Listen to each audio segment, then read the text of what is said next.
I'm Gabriella Farfan, curator of gems and minerals at the Smithsonian. Let's answer some questions from the internet. This is Gem Support.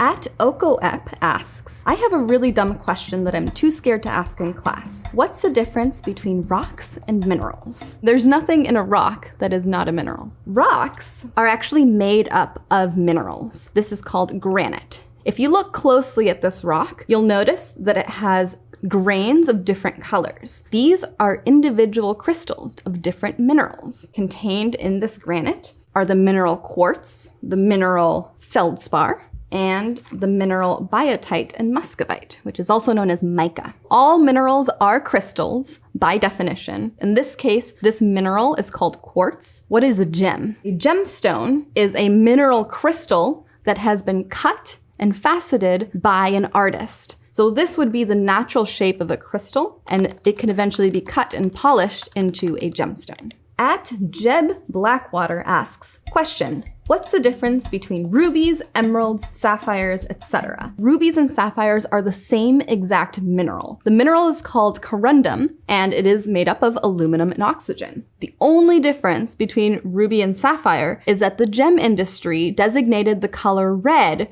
for rubies. Every other color of the rainbow is called sapphire.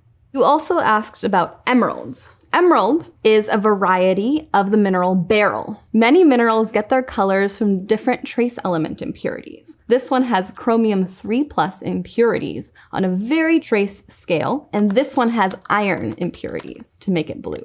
At Seamster Heidi asks, what's the most unusual gemstone you've ever heard of? I need some inspiration. I have a treat for you. This is the mineral sodalite. The variety name is called hackmanite, and hackmanites are very special because they have a color property called tenebrescence, which happens when we shine a UV light on it.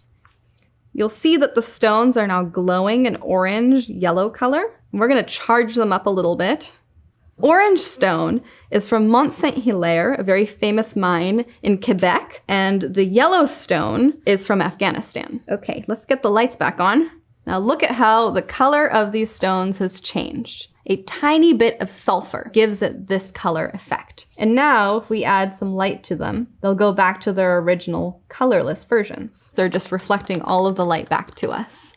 At Lee Perez Ray asks, where does the Rock Dwayne Johnson rate on the Mohs scale? Well, Dwayne the Rock Johnson is off the scale because he's a cool human, but his bones are actually made of bioapatite, which is a mineral with a Mohs hardness of 5. The Mohs hardness scale is a scale that we use to compare mineral hardness. So when I say hardness, I'm actually referring to the scratchability of a mineral, not how tough it is. The mineral talc has a Mohs hardness scale of 1. At the other extreme of the Mohs hardness scale, diamond is number 10. The Mohs hardness scale is also a logarithmic scale, which means that the difference between 1 and 2 on the scale is 10 times. So diamond is 10 times 10 times 10 times 10 and so on, times harder than the mineral talc. The reason why hardness is so important for gemstones that are used in jewelry is that something like a diamond is very difficult to scratch. So if you're wearing it every day in a ring, it's much less likely to turn dull over time because it will not build up scratches. Whereas diamonds are the hardest on the Mohs hardness scale, which means scratchability. Jade is the most difficult to break,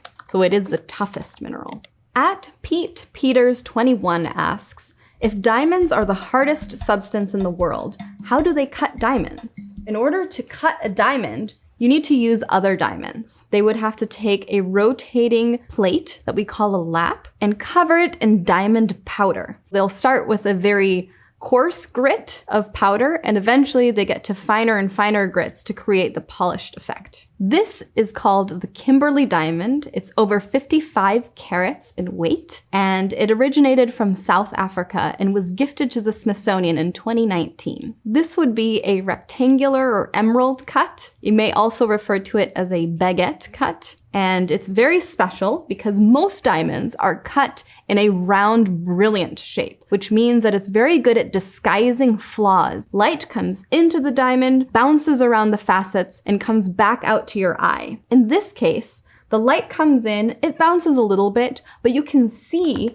that there are no flaws in this diamond. Sakasi asks, how is a diamond's purity graded? The 4 C's, which stands for its color, its clarity, its cut, and its carat weight. There are many gemological institutes that can actually give your diamond a grade. They'll look to see if it has any inclusions or impurities in the diamond, such as another mineral that's stuck inside of the crystal, or if it has any other flaws like a crack. Then they'll look at the color. When grading colorless diamonds, people tend to prefer that there not be traces of yellow. The yellow is due to small amounts of nitrogen substituting into the carbon structure of the diamond crystal. However, if there's a lot of nitrogen in the crystal, it will turn more of a brilliant yellow color, and that's actually considered a good thing. We call this a fancy colored diamond. They'll also look at how much it weighs, so the carat weight, which is 1/5 of a gram. They'll also then judge the cut of the stone. So is it a round brilliant? Is it a pear shape?